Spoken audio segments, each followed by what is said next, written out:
Da orang mah yakin pertanyaan eta mah bridging, asli nama yang playlist. Aya teh Rozenski dirinya, aya anjing geus kitu beres. Aing mah traveling, healing, kadituna balik pusing, rungsing. Aing mah teu mau surat. Jadi Aing mau cari tentrem we. Waktu tak pernah menunggu, waktu terus berlari. Ngan sia teh nyaho diri. Pertanyaan di Indomaret ada di Palestina.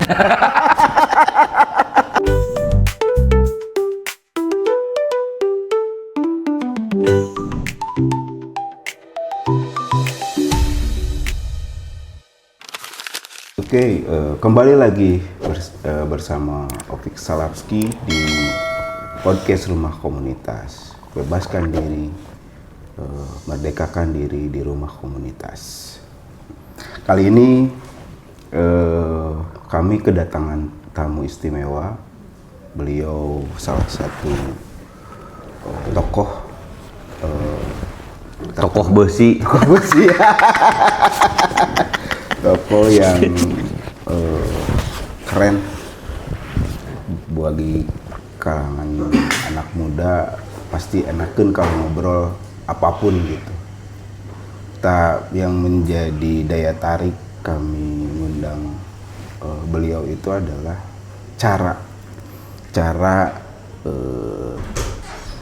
menciptakan sesuatu hal yang baru gitu di dunia perdakwahan gitu.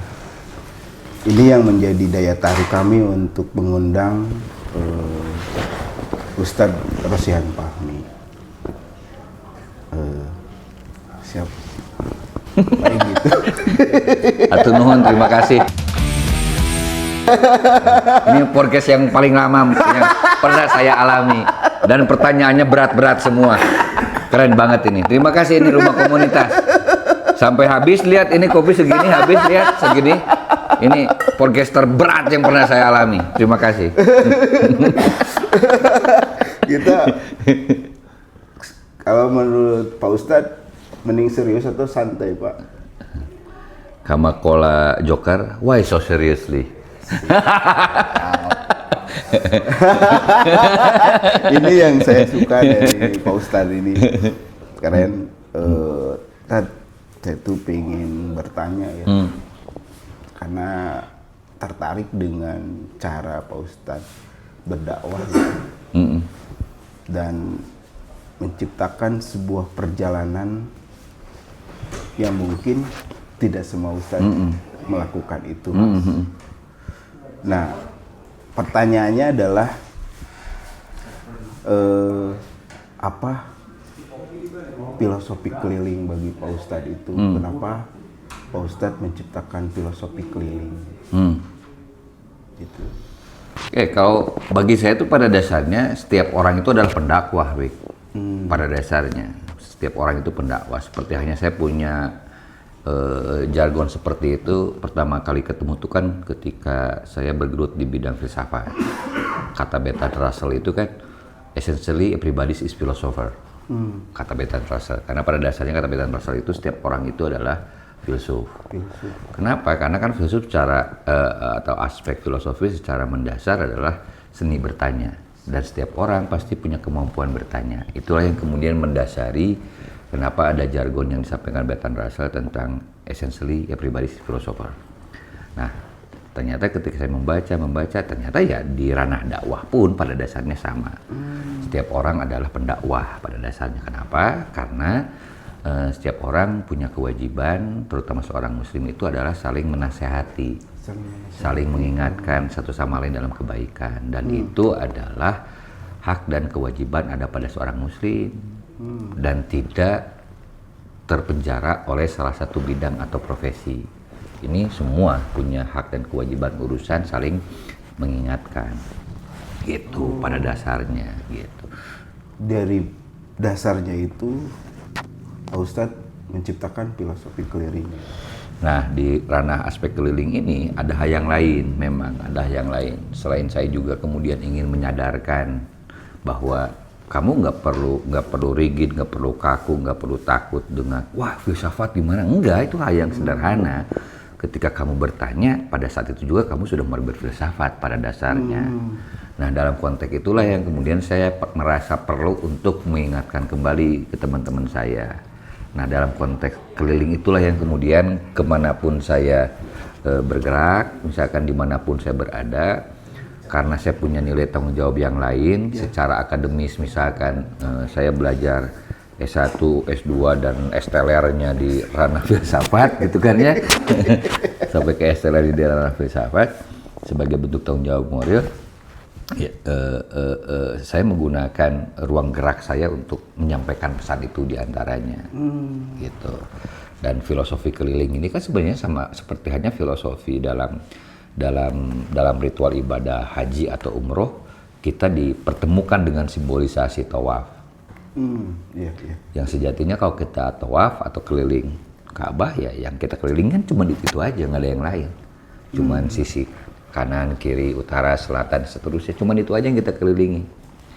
Nah, tapi setiap makna keliling yang kita lakukan, tidak setiap orang dalam satu keliling dia bisa mendapatkan maknanya.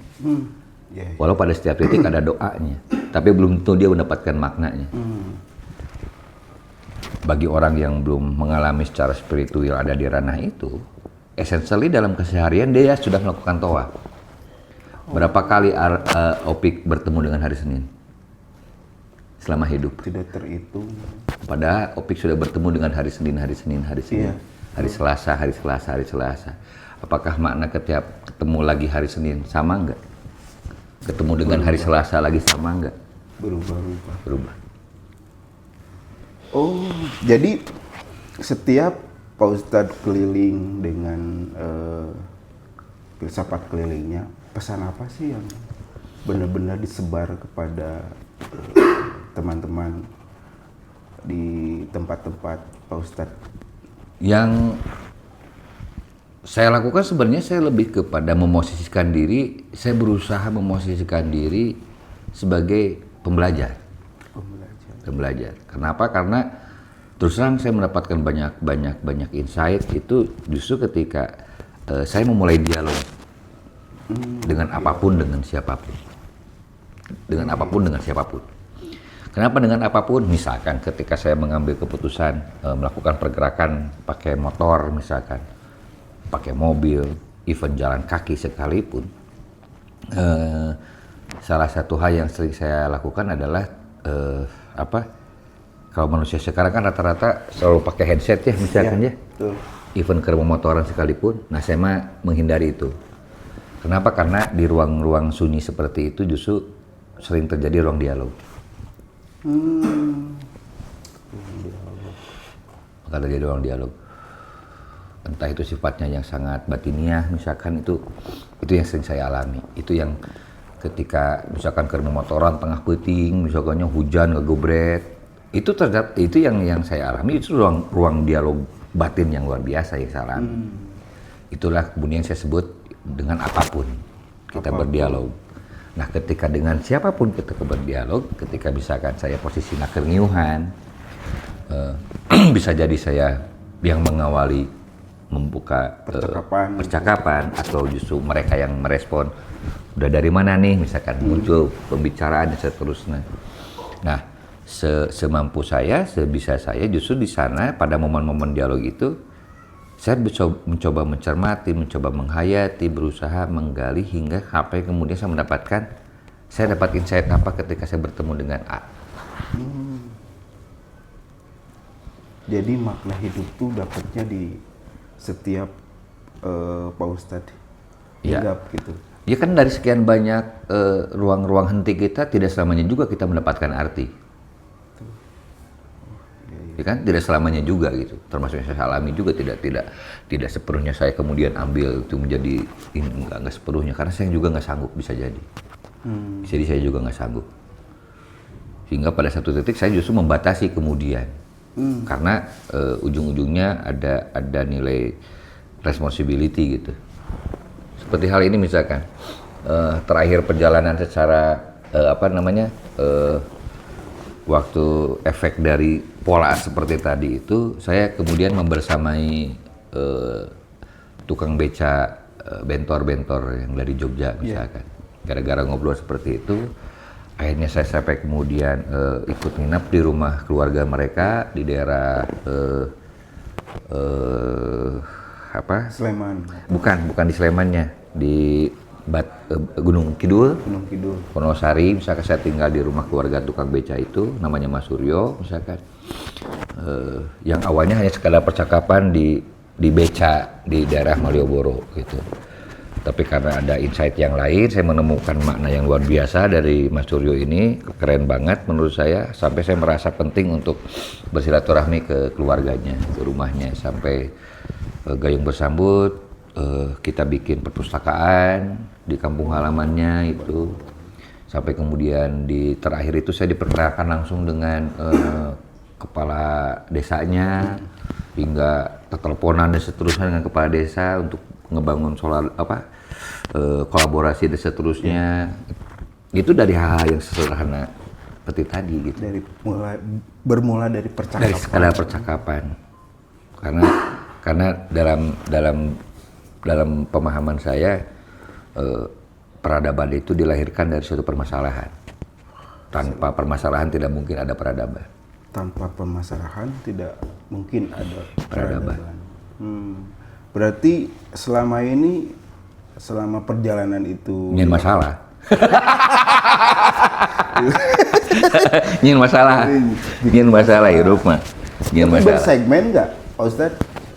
Bersegmen kayak gimana? Kayak ya filosofi keliling itu apakah bersegmen? Oh ini kayaknya harus anak muda deh yang harus diajak ngobrol atau apa gitu deh. Pada dasarnya ada, dan harapannya itu sebenarnya.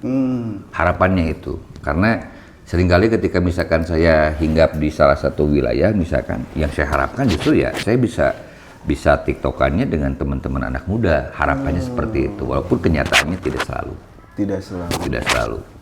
Karena ada juga yang misalkan dia merasa sudah tua, tapi effortnya dia untuk menggerakkan masyarakat masih tetap luar biasa gitu. Ya udah saya temani juga gitu. Walaupun di lapangan tidak selamanya anak muda gitu. KO yang saya alami seperti itu. Walaupun ya harapannya mah saya memang budak ngora gitu, ngobrol aja budak ngora deui gitu, pengennya mah. Tapi tidak selalu seperti itu.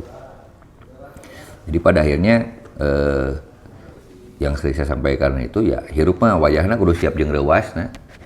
Ekspektasi ke mana, kenyataan yang mana gitu. Ya udah hadapi. Kudu siap dengan rewas nanya hirup mah. Keren Tapi kan kalau berbicara tentang Ustadz ya pasti orang lain kebanyakan gitu melihat dari penampilan. Ustadz Opik. Dia mah Wardo. Ada ribu ya. Nah, cara menanggapi Ustadz dengan hal-hal komen negatif itu bahwa Ustadz teh kieu gondrong terus setelan kasual gitu. Seperti apa sih Tad? Terus ada beberapa kayak orang tua selalu menganggap Ustadz teh gitu. Yeah. Apa yang harus dipelajari ketika secara penampilan pun itu sudah tidak mewakili Ustadz gitu. Menurut saya sendiri mah kan hayang seuri ya. Jadi itu yang mau gitu. Lain esensi gitu. Nah, cara menanggapinya gimana? Di belah mananya? Salah satu pembentukan yang konstruksi yang menimpa pada diri saya, misalkan sampai kemudian saya mengambil keputusan seperti ini.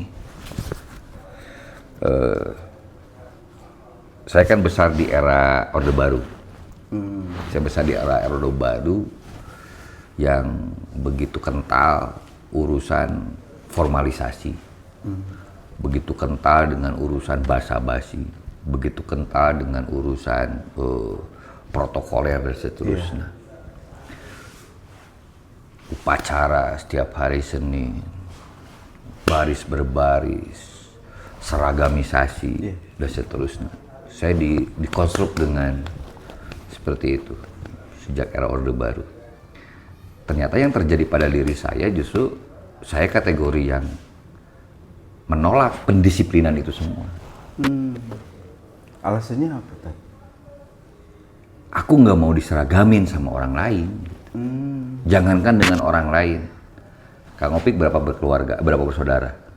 9 bersaudara. Dari 9 bersaudara, misalkan dengan kakak terdekat Kang Opik. Opik sarua tuh jeung kakak terdekat Kang Opik. Mau nggak? Opik teh sama dengan kakak kamu. Opik tuh sama dengan adik kamu. Itu baru satu keluarga. Ieu jeung sanagara ada disarwakeun sia. Capek ngeri. Pakai kolor. Tipu aja. Udah warna berem kabeh. Nah, saya termasuk walaupun saya ada di masa konstruksi semacam itu, saya kategori yang menolak penyeragaman itu. Walaupun nyadar di seragam, budak SD di seragam berem gitu. Tapi di fase saya, kenapa saya harus kayak gini? Kenapa saya harus selalu sama gitu dengan orang lain? Gitu. Kenapa ketika beda dianggap pembangkang? Kenapa ketika beda dianggap salah bahkan dianggap dosa misalkan seterusnya kayak gitu. Itu fase pembentukan yang ternyata hasilnya jadi anomali. Ya kan, nyari seperti ini kan cetakan kue. Iya. Nyari seperti ini, bahan bakunya sama semua. Cetakan ukurannya presisi semua gitu. Nah, orang mana dipiceunan orang anu bagian nomor bayi. Anu itu bisa dijual ka mana? Tapi itu yang bermakna, Pak Ustaz. Nah, ditambah dengan asupan-asupan pengetahuan, barangkali informasi, bahkan aspek musik yang saya dengarkan itu cukup berpengaruh pada cara berpikir saya gitu. Cara berpikir saya sangat berpengaruh. Jadi, Dan sampai hari ini saya termasuk orang yang satu sisi misalkan hal-hal sederhana ngomong-ngomongkeun ustad atau ngomongkeun guru sok akrab dengan minimal keondangan pakai baju batik. Identiknya kan gitu. iya. Jadi ketika mun Opik ujug-ujug enak poe Salasa pakai baju batik, pertanyaan spontannya keondangan di mana?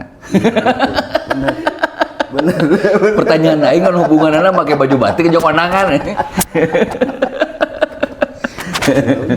Kan akhirnya jadi semacam labeling, Pik. Jadi labeling hal seperti itu teh. Iya.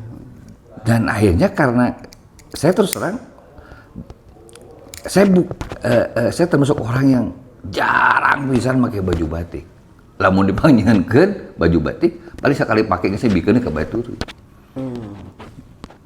Bukan saya nggak suka batiknya, enggak. Jadi tadi teh akhirnya terstereotip dalam pikiran saya, wah ini mah produk-produk baru.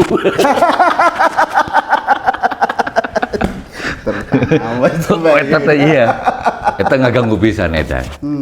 Dan sampai saya kemudian salah satu alasan, kamu PNS bukan? Dan saya dipaksakan beberapa kali masuk bagian dari PNS, dan saya menolak gitu kan, baik menolak secara kasar maupun lembut, karena yang tertanam yang tadi di antaranya. Seperti itu sebenarnya konstruksi semacam ini. Nah, akhirnya episode di mana saya kemudian berhadapan dengan dunia nyata yang lainnya, saya dihadapkan ketika di 2008 akhir sampai saya memerankan diri sebagai seorang kepala sekolah gitu ya. Pertanyaan orang sekitar saya kan sederhana gini, Mi itu berarti nanti kamu rambutnya dipotong atau Mi itu berarti nanti kamu nggak pakai kaos lagi atau Mi nanti dan seterusnya. Bahkan berarti kamu nanti harus bikin baju safari atau harus pakai baju takwa dan seterusnya. Label-label itu semua. Iya. Label baru. Ya kan? Label itu semua. Dan sore itu saya gitu. Saya tidak mau ambil jalan itu. Dan satu hal yang membuat saya kemudian mendapatkan semacam spirit bahwa bukan urusan cangkang gitu. Suatu ketika orang tua saya bilang ke saya, Mi, wayah nanya, kamu harus bersedia berbakti untuk terlibat memakmurkan pesantren. Nah, kata saya teh kayak gini ke orang tua teh. Oh, masa saya? Kan saya mabuk lagi gondrong. Setelan lagi acak-acakan. Spontan jawaban orang tua saya itu, saya nggak butuh rambut kamu. Saya nggak butuh penampilan kamu. Yang saya butuhkan adalah loyalitas kamu. Yang saya butuhkan adalah pengabdian kamu. Terserah kamu mau rambutnya gondrong, mau penampilannya cawigwig seperti itu pun. Yang penting kamu benar-benar responsibel dengan apa yang kamu ambil pilihan itu. Keren. Jadi teman-teman, penampilan itu hanya sekedar cover ya, tapi esensi isi itu sebenarnya.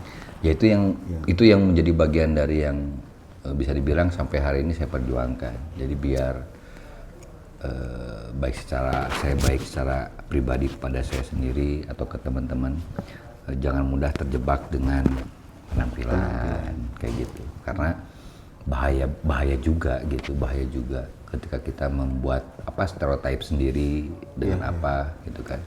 Karena ketika ngomongin umum belum tentu benar. Yang namanya umum itu belum tentu benar. Bahwa di sana ada kebenaran, ya, namun belum tentu benar mutlak. Berarti kebenaran mah belum tentu mutlak. Maksud saya itu belum tentu kebenaran itu mutlak ada di dalam kebenaran keumuman gitu, belum tentu.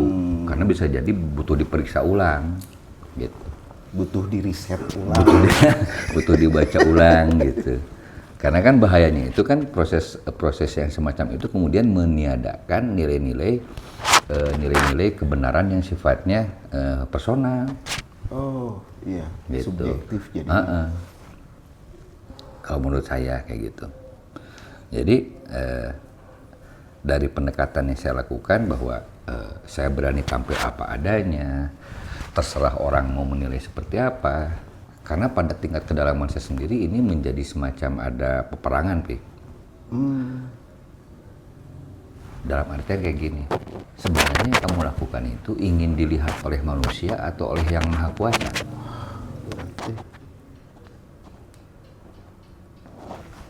Nah, seringkali orang kemudian nge-bridgingnya, ini aku kan dengan manusia dulu. Bagaimana kemudian manusia bisa menerima? Ya silahkan mengambil jalan itu. Buat saya itu pilihan gitu. Buat saya pilihan. Kalau saya lebih baik langsung straight to the point aja. Saya mau udah aja berhadapan-hadapan dengan Sang Maha Kuasa gitu. Ketika saya dengan penampilan saya seperti ini misalkan di judgment sama manusia ABCD, enggak. Karena saya yakin yang Maha Kuasa tidak serendah itu melihat. Gitu kalau saya. Sehingga even pada satu momen saya sampai dipanggil, Pik, kerja di kepala sekolah, dipanggil ku level kanwil provinsi. Kenapa kamu berpakaian seperti ini? Kamu kan kepala sekolah. Celana jin, pakai sepatu boot orang tanya. Pakai kaos, walau pakai blazer orang. Tapi tetap dianggapnya itu umum. Kenapa kamu berpakaian seperti itu? Lah, emang kenapa? Ya kan nggak umum, masa kepala sekolah penampilannya seperti itu? Emang ada aturannya harus seperti apa? Ya ada tuh. Emang apa aturannya? Mana keterangan anak? Ya ada lah, nggak kayak gini. Cuman bisa menyampaikan seperti itu. Saya pun akhirnya punya argumen sebagai bentuk tanggung jawab. Punten Pak Haji, yang saya praktekkan hari ini adalah tindakan berbasis Islam. Indikator yang saya pakai adalah indikator Islam yang saya pahami. Memangnya apa? Menutup aurat dan bersih dari najis. Ini yang saya pakai celana jeans. Insya Allah saya terjaga dari najis. Dan ini bisa menutup aurat saya.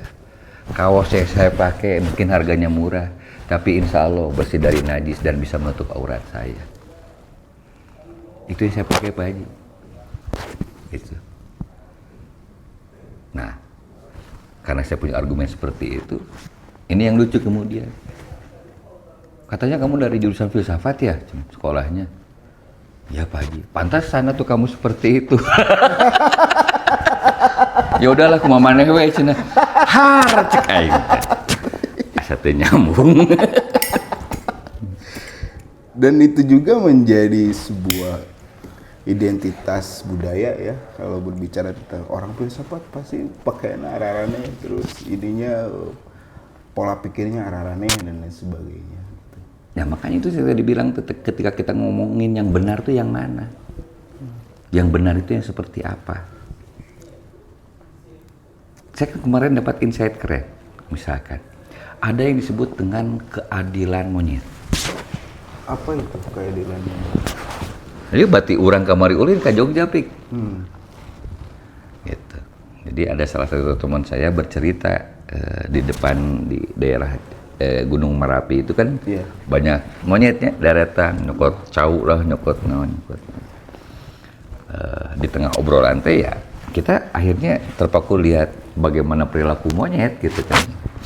Dan teman saya teringat kepada salah satu konten ceramah hingga akhirnya membenarkan, oh pantesan ada istilah keadilan monyet.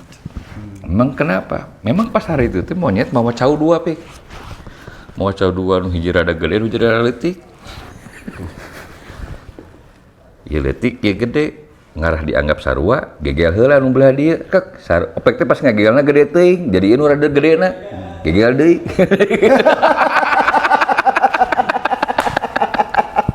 Tentu ada BAKB ku sorangan. Kita keadilan monyet. Kebayang doi kan ya?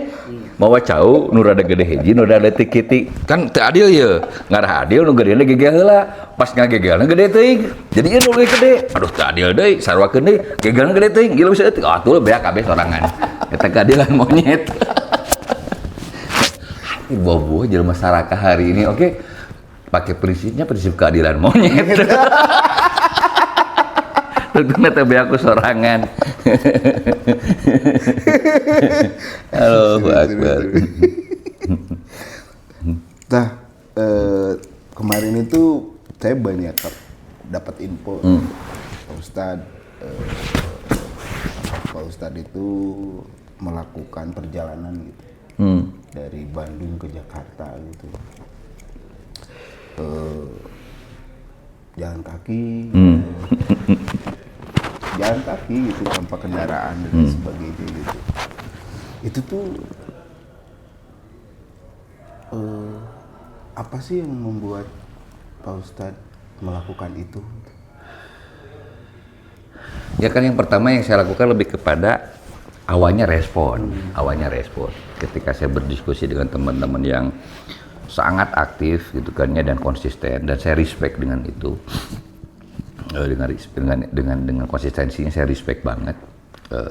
Saya dengan cara baca saya sendiri akhirnya saya mencoba melihat kalau saya melakukan hal yang kurang lebih sama misalkan, pertanyaannya apa diferensiasinya, ada nggak pembedanya sebagai bentuk penguat apa yang sudah dilakukan oleh teman-teman saya gitu.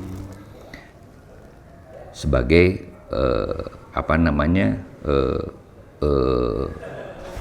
menambah varian tindakan aksi gitu. Bahwa ini ada varian aksi seperti ini, oke, saya akan bikin aksi tapi variannya seperti ini. Tapi konsepnya adalah menguatkan satu sama lain gitu. Nah, ternyata ketika saya pelajari misalkan tipologinya adalah ternyata seperti ini tipologinya. Nah, kalau saya apa gitu ya kira-kira. Oke, saya akan mengambil tindakannya sama, tapi diferensiasinya adalah ada satu misi yang harus saya sampaikan kepada dunia. Gitu. Misi apa itu, Pak Ustadz? Ternyata ketika saya melakukan riset kecil-kecilan dari tengah teman-teman yang sering melakukan aksi Palestina itu, ternyata banyak yang nggak tahu kapan kemerdekaan Palestina. Banyak yang nggak tahu gitu.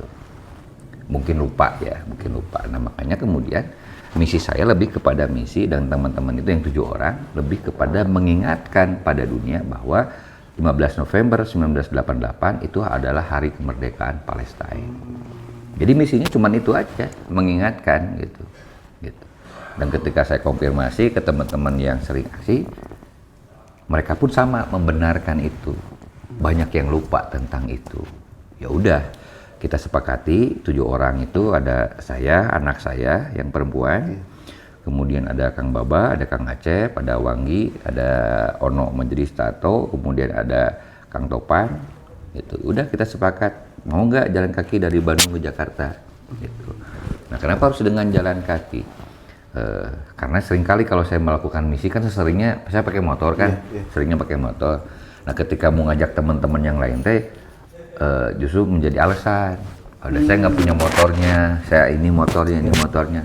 Udah saya dibikin sederhana aja. Ya udah jalan kaki kan nggak ada alasan meren. Opi pagi boga kaki meren. Buatan Allah di kan kaki na.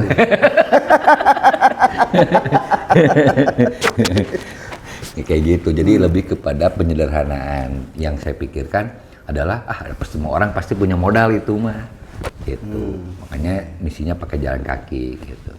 Sekaligus ternyata ketika kita alami ternyata apa yang kita lakukan itu nggak ada apa-apanya gitu. Nggak seberapa, karena yang menarik ternyata bukan apa yang saja yang saya alami, termasuk oleh teman-teman yang 7 orang itu ternyata pikirnya sama dalam pengertian kayak gini.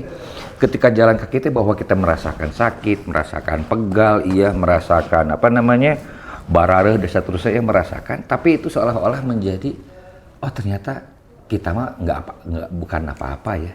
Ketika asosiasinya dibandingkan dengan apa yang dilakukan, apa yang terjadi, apa yang dirasakan, apa yang dialami oleh teman-teman Palestina di sana. Kan jalan kakinya saya mah misalkan di Bandung ke Jakarta bisa kena mengkol ke Indomaret heula. Iya. Jadi adem. Betul. Pertanyaannya di Indomaret ada di Palestina. Wow. Jadi akhirnya kami 7 orang itu merasa bukan apa-apa gitu. Karena kita fokusnya juga bukan urusan jalan kakinya. Misi kita tuh ingin mengingatkan pada dunia bahwa 15 November adalah hari kemerdekaan Palestina. Karena ini akan memberikan dampak, menurut saya, akan memberikan dampak secara psikologis kepada bangsa Palestina sendiri. Hei, bangun, kamu tuh manusia merdeka loh gitu. Kamu tuh sudah deklar merdeka sejak 15 November 88 loh. Gitu. Bangkit dong dengan pride-nya kamu sebagai manusia merdeka gitu. Lebih ke sana pesan yang ingin kami sampaikan. Dan harapan seperti itu semua artinya kita sendiri tidak hanya sekadar melihat secara bahwa ada genocide, ada apa, tapi bangun spiritual secara mentalitasnya adalah ingatkan bahwa mereka tuh masih merdeka gitu. Karena saya yakin cara merespon manusia yang merdeka dengan mereka yang belum merdeka akan berbeda. Mereka yang bebas dengan mereka yang budak, merespon pada dunia akan berbeda secara psikologis. Bahkan orang-orang yang merasa dirinya sudah merdeka pun, yang tanpa sadar mereka masih dijajah, mentalitasnya pasti masih inferior. Yang tidak seutuhnya merdeka itu kan diantaranya tampak dari tindakan mentalitas. Jadi perjalanan ke Bandung Jakarta itu bukan hanya sekedar jalan langkah kakinya, tapi pengingat hanya sekedar mengingatkan bahwa tanggal 15 November itu hari kemerdekaan Palestina. Nah teman-teman, jadi sekarang sudah ingat hari kemerdekaan Palestina itu tanggal 15 November. Ya, sejak 1988. Dan kata kunci yang lainnya adalah barangkali dari pengalaman itu penting tindakan aksi itu harus berbasis literasi.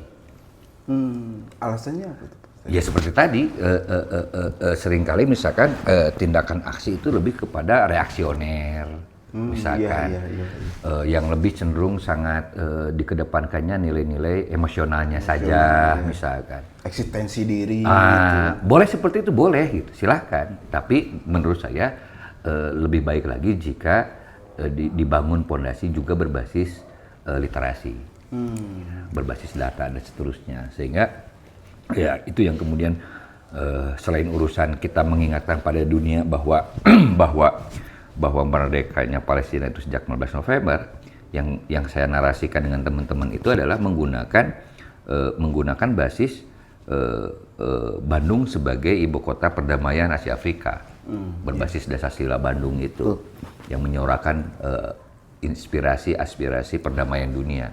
Nah, artinya Bandung sebagai kota yang bukan hanya sekadar kota, Bandung yang bukan hanya sekadar urusan geografis, tetapi memiliki nilai-nilai spirit yang luar biasa. Ini kita ingatkan kembali gitu loh. Jadi ulah ngasa ukur ngomong ke Dasar-Sila Bandung teh ketika kerusum KAA unggul, gitu. Tapi ini adalah bagian dari spirit semesta menurut saya gitu. Dan ini harus dihidupkan terus menerus. Bukan hanya sekadar urusan berjangka pada waktunya. Angkewe kerusum KAA, karek ngomong ke Dasar-Sila misalkan. Nggak harus seperti itu kalau menurut saya.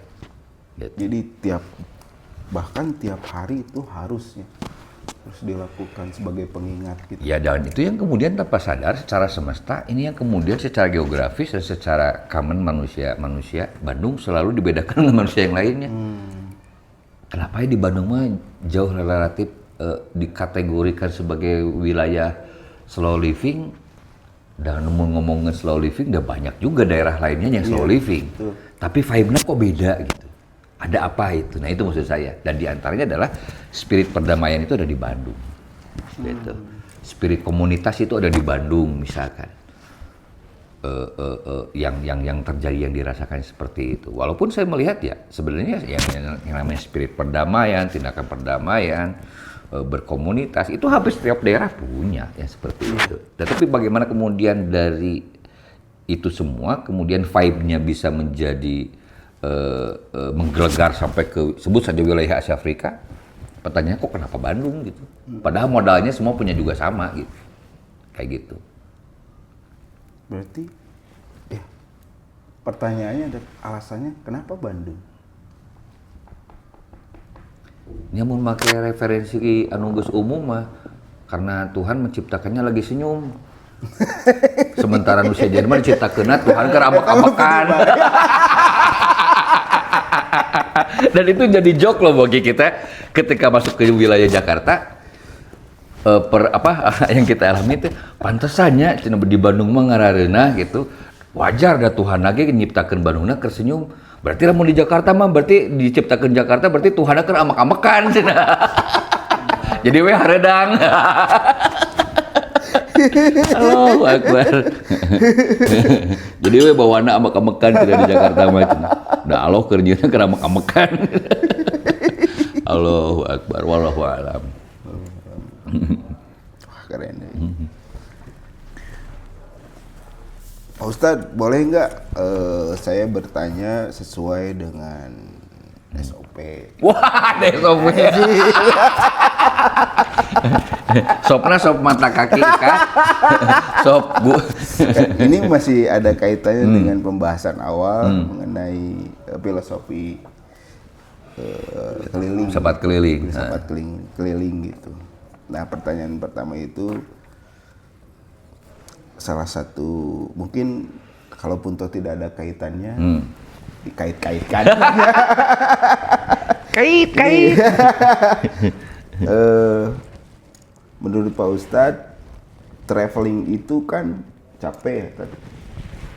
Kalau lagi di perjalanan jauh, apakah Pak Ustadz harus memakai lagu, harus mendengarkan lagu? Kalaupun toh mendengarkan lagu, playlist. Ya apa aja? Ya apa aja gitu. Ini yang sering kita lupa. Saya punya teman namanya Nando. Dia tidak pernah kemana-mana, sebut saja seperti itu. Pertanyaannya, dia tengah melakukan traveling atau enggak? Ketika melihat secara fisik, seolah-olah Nando yang tidak kemana-mana, dia cuma ada di sana. Tapi hakikatnya dia sedang melakukan traveling. Walaupun dia gitu. Walaupun dia tanya kene umurnya nambahan ngurangan. Oh gitu.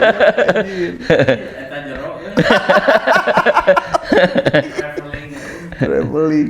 Akhirnya kan orang kejebak, pemahaman traveling itu hanya perpindahan dari satu tempat ke tempat yang lain. Ketika orangnya cuma tinggal di Bandung saja, dah aku mah tara kemana-mana.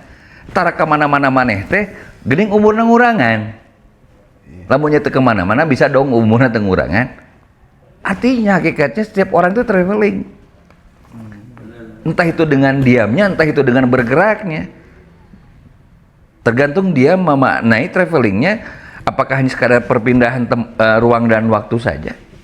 Even kamu diam di satu ruang yang sama, sampai lumutan, dia bergerak. Setelah pemikiran gitu. Bukan pemikiran, nyatanya. Karena waktu tak pernah menunggu, Pi. Keren. Waktu tidak pernah menunggu. Waktu tak pernah menunggu, waktu terus berlari. Ngan siatanya diri. Kerewas, goblok. Kerewas. Dikitukeun mah jadi ingat sulat wal asri. Keluar kopi hajina. Aduh anjing. Aing mau teu mau surat. Jadi Aing mau mau cari tentrem we.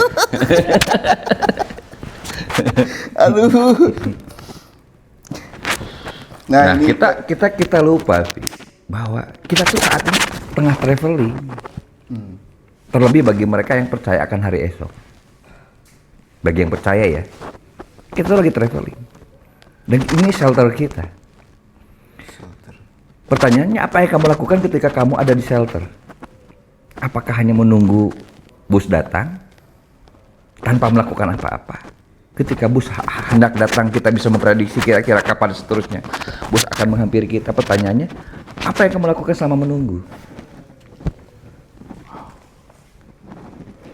Kita tengah traveling. Semua orang yang ada di alam semesta ini tengah traveling.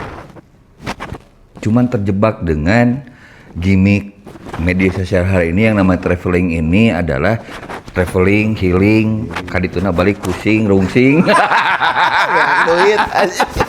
Banyak duit nganyuk. Kan akhirnya terjebak kepada konteks kapitalis. Kapitalis traveling, kapitalis healing, kapitalis itu semua dikemas menjadi nilai-nilai yang kapitalistik. Menjadi nilai-nilai yang harus dimonetize seterusnya. Senin, Selasa, Rebo, Jumat, Sabtu misalkan. Gawe jang kumpul ngarah healing. Balik healing pangiring jeung poe Senin naraka deui Selasa, Rebo, Kamis kukumpul jadi jang healing. Manusia macam apa kamu?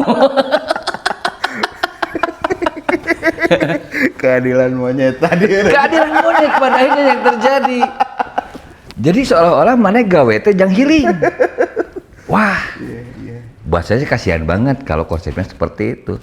Tapi daknya kenyataan gitu ya silahkan. Silahkan kamu ambil jalan itu. Saya enggak. Karena bagi saya setiap hari adalah traveling. Sepertinya setiap hari adalah bagi saya adalah hari libur. Naon itu libur? Libur dari berbuat, dari berbuat tidak bermanfaat. Tiap hari libur berbuat dari ketidakmanfaatan. Wow. Nah ini pertanyaan yang sering ditanyain gitu. Playlist, nah kan jawab playlistnya nongol unggul. Aing ingetan kumaha playlistnya gitu. Da urang mah yakin pertanyaan eta mah bridging, asli nama yang playlist. Aya teh Rozenski didinya, aya anjing geus kitu beres. Aing mah nya kadinya kan nya kali intina mah eta nyaho aing oge teu kudu ka mana maneh kurilingan traveling ka Rusia teu kudu. Aya teh Rozenski tah tina aya. Aduh. Di antaranya Lebam Semesta dan dialog kopi itu yang judulnya Oh, Cangkir Kopi. Cangkir Kopi. Selalu itu. Lebam Semesta ada Cangkir Kopi. Dutan. Loba basa-basi, ieu aing bawa bagian dari rejim Orde Baru anjing. Loba basa-basi curiga aing. Kan ieu mah SOP.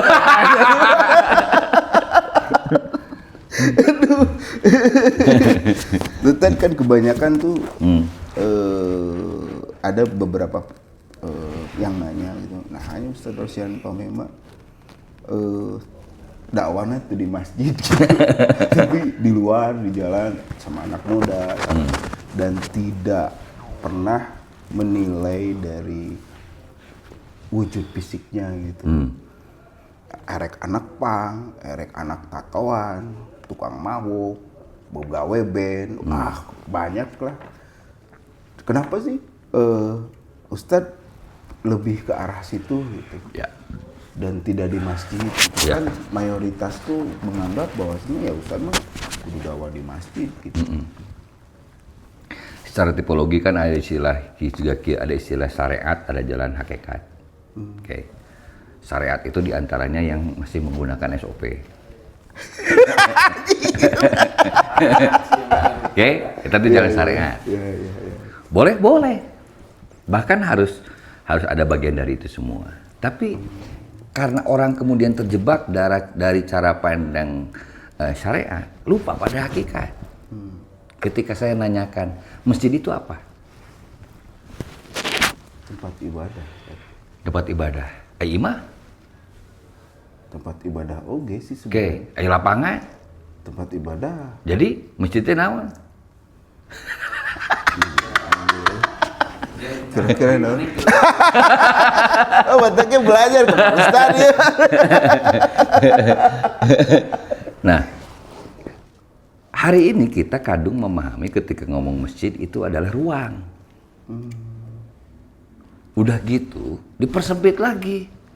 Masjid adalah tempat sholat. Dipersempit lagi, gitu kan. Pertanyaan anak. Sejak zaman Rasul saja, misalkan kalau kita pakai referensi, dengan segala nilai-nilai kebaikan anak, mulai ada masjid tahun keberapa? Madinah. Ya kan udah pas Madinah. Masjid pertama kan secara sejarah difahami Masjid Kuba, misalkan. Berarti pada fase itu baru ada masjid. Pertanyaan anak, berarti saat ayat fase masjid, berarti tara sarolat. Berarti tara ibadah. Apakah seperti itu pemahamannya? Kan enggak seperti itu gitu konteksnya. Enggak seperti itu konteksnya. Artinya saya lebih kepada mengajak silahkan gunakan jalan syariat, tapi jangan lupakan juga pemaknaan hakikat. Sehingga saya kemudian menarik spirit masjid itu yang hakikat itu ditarik pada tindakan keseharian. Contoh kasus B. Saya membersamai salah satu kelompok masyarakat, sebutlah seperti itu, kelompok masyarakat. Yang ketika saya masuk, informasi yang masuk kepada saya itu adalah ada semacam kontestasi organisasi Islam dengan basis masjidnya. Iya. Kelompok A bikin pengajian, kelompok A aja yang ikut. Kelompok B bikin pengajian, kelompok B saja yang ikut. Oke? Efeknya sampai pada level ketika salah satu di antara mereka ada yang meninggal, pertanyaan anak, kamu kelompok A, kelompok B. Emang kenapa? Kan itu sama kelompok A, ya udah sama kelompok A aja. Kebayang nggak ini dari konsep masjid loh? Oh berarti lamun saya kelompok B tidak boleh disolatkan oleh kelompok A. Apakah seperti itu? Dan ternyata efeknya sampai ke efek sosial, keseharian.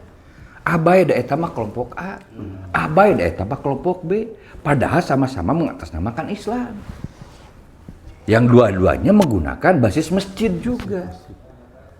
Dan ini kemudian mengkrusial ketika ada tindakan-tindakan sosial yang idealnya ada dalam kebersamaan, akhirnya seperti tadi, dikotomis kelompok. Nah, saya dihadapkan dengan masalah itu saat itu. Nah, alhamdulillah saat itu kemudian saya dibawa oleh sejumlah pemuda, gitu. Dan saya ngobrol ada seterusnya, duduk langsung kayak gitu. Ya udah kayak gini, kita ambil spirit masjidnya. Yang notabene baik kelompok A maupun kelompok B ini, mereka saudara, Pik, secara darah. Iya. Secara darah mereka juga bersaudara. Tetapi hanya gara-gara labeling kelompok A dan kelompok B, ini yang membuat mereka pisah. Akhirnya kita sepakati lah dengan teman-teman muda, kurang lebih sekitar 5 apa 7 orang pemuda lah yang ikut terlibat dengan proyek dalam tanda petik perbaikan ini semua. Akhirnya kita tarik, karena kodarullah saat itu ada lapang badminton lah kurang lebih, seukuran lapang badminton, itu ada di antara dua kubu ini. Nah, yang dari kelompok A ini, sebut saja yang dari kelompok A ini yang curhat ke saya itu. Saya tanya, kalian ridho enggak? Semua kegiatan yang awalnya kalian lakukan di masjid, kita tarik dulu ke lapang. Entah itu pengajiannya, entah itu sosialisasi kerja bakti, nah apapun itu tidak lagi digunakan lagi corongnya masjid. Tapi spirit yang kita bawa. Akhirnya kita sepakat lah, ya udah kita memulai di lapang itu. Sampai di daerah itu dikategorikan sebagai wilayah RW ramah anak pada akhirnya. Karena kemudian anak-anak yang mau ngaji, belajarnya di sana pada main dulu di lapangan itu. Ketika anak-anak pemuda bikin Agustusan, tempatnya di sana. Nah, bonusnya karena seringkali aktivasinya di lapangan dan dianggap seolah-olah tidak berkelamin A dan B, akhirnya warga yang A dan B ikut terlibat di sana. Pengajiannya, keterwakilan dari kelompok A ditampilkan. Pengajiannya di lapangan itu, keterwakilan dari kelompok B kita akomodir juga. Akhirnya guyup di lapangan teta. Nu dagang jadi ngilu ngaramean dan seterusnya, merasa mendapatkan berkah dari keramaian itu semua. Walau dalam tanda petik resikonya saat itu adalah masjid kosong. Tapi kan spirit hadir di sini. Kebersamaan, keberjamahannya ada di sini. Yang sudah tidak lagi memilih mana kamu A, B. Kita sama-sama ada sebagai manusia, sebagai hamba di hadapan Sang Maha Kuasa. Gitu. Ini berjalan dan terkristalisasi sampai kemudian pada kesimpulan, sok sekarang cobaan bikin kegiatannya di masjid. Sok sekarang cobaan di masjid A, nanti di masjid B. Giliran ya, kata saya. Kan ke bawah akhirnya. Ketika ini sudah terkristalisasi sedemikian baik, misalkan mereka sudah merasa oke, kita sama-sama saudara, gitu kan ya, sudah cair lagi seolah-olah seperti itu. Jadi ketika kelompok A bikin pengajian di sini, akhirnya ngabring semua ke sana. Kembali lagi ke dalam masjidnya. Artinya apa hari ini saya lihat masjidnya ada, spiritnya tidak ada. Ruhnya yang hilang. Ruh masjidnya yang hilang. Pertanyaan sederhana saya kan gini, dihadirkan masjid itu untuk menyatukan atau memisahkan? Sakira memisahkan.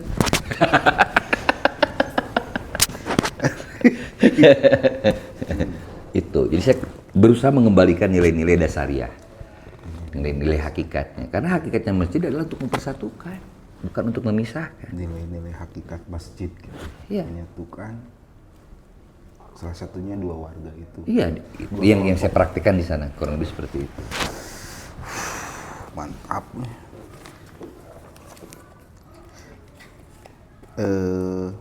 Pertanyaan berikutnya tuh. Asik, sesuai SOP.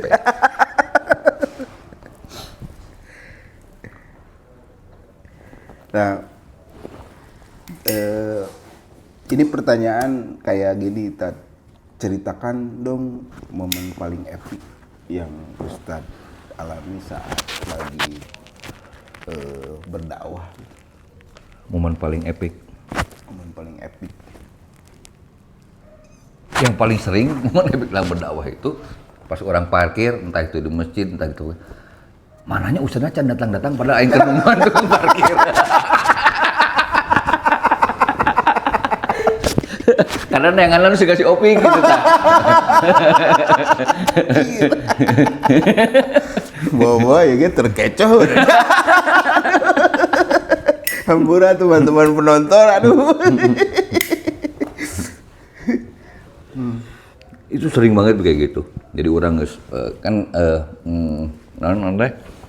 karena rata-rata ketika misalkan namun dalam pengertian dakwah kebanyakan misalkan ngaji di mimbar misalkan ya pemahaman dakwah kebanyakan seperti itu. Nah seringkali saya ada permintaan dari panitia-panitia kayak itu, Ustaz dijemput enggak misalkan, seterusnya. Saya cuma bilang nggak usah, doain aja supaya saya datang tepat waktu di acara tersebut. nggak usah dijemput, doain aja saya mendapat rezeki untuk bisa dapat pergi ke sana. Nah, seringkali ketika saya sudah sampai di sana, orang geus nunggu, geus orang di tempat parkir, misalkan di hadapan masjidnya, panitia nanti suka nonton nyaho orang tuh, nyaho. Loba lucu lagi dengan Ustad. Depikeun Kak, Kang, tahu nggak ustadznya udah datang belum? Ustadz siapa? Orang nanya, bisa nanya ke selain saudara, orang bisa GR kan ya. Ini Ustadz Fahmi aja, sudah datang nggak? Ustadz Fahmi, Rosan Fahmi bukan? Iya, ya Abi. Gitu.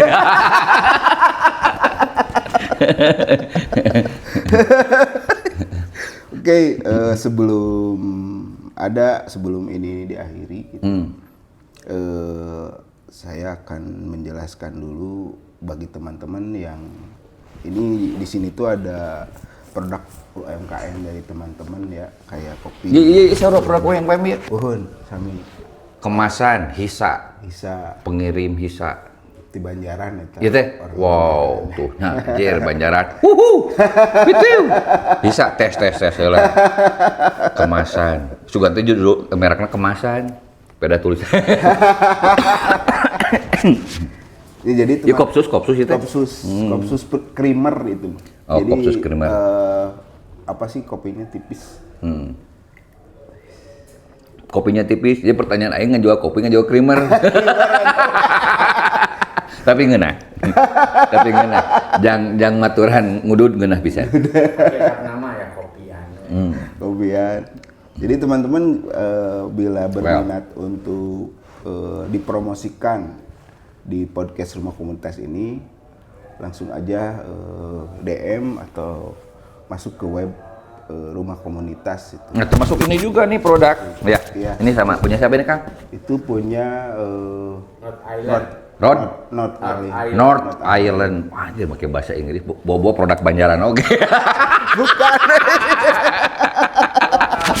Local pride. Oh, kok local pride tapi pakai bahasa Inggris gitu kan. Aneh oge gitu. Tapi tenan naon lah. Iya, North Island. Ngeunaheun. Dipakai radio Persib pas warnanya. Jadi lamun aya nu babalawaran saya Aqua teh aman. Pak Ustadz sekarang boleh pertanyaan jawab cepat gitu. Oke. Jawab ya Pak Ustadz. Ya. Nasi Padang atau warteg? Warteg. Naik motor atau naik mobil? Motor. Oke, tidur di tenda atau tidur di hotel? Tenda. Oke, ketinggalan dompet atau ketinggalan charger HP? Dompet. Manual atau matic? Manual. Wisata alam atau wisata sejarah? Alam. Oke, lebih memilih viral di medsos atau panggilan ceramah banyak? Enggak dua-duanya. Anjir, keren dia. Keren. Ustadz urang ya. Ay, orang usaha aja.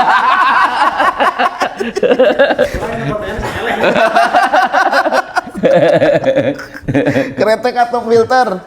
Dua-duanya. Kopi hitam atau teh manis? Hideung. Oke, sunset atau sunrise? Malam.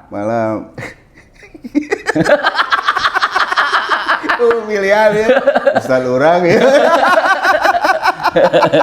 Melihat Google Maps atau hanya tanya warga? Tanya warga. Oke. YouTube atau TikTok? YouTube atau TikTok? ChatGPT saya sok.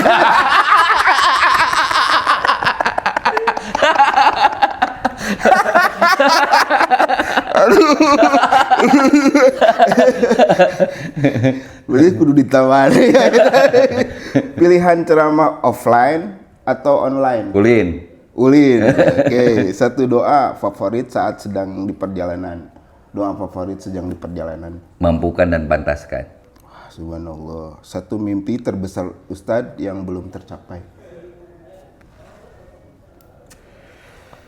Sedang dilakukan. Membahagiakan orang tua.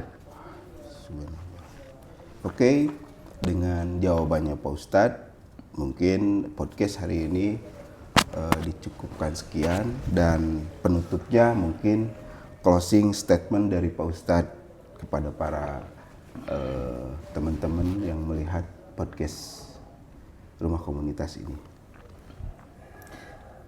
Ya, meureun jika teman-teman bersedia bergerak, pastikan berdampak.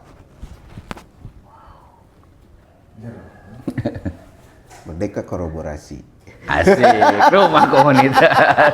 Di rumah komunitas. Rumah komunitas Merdeka! Asik.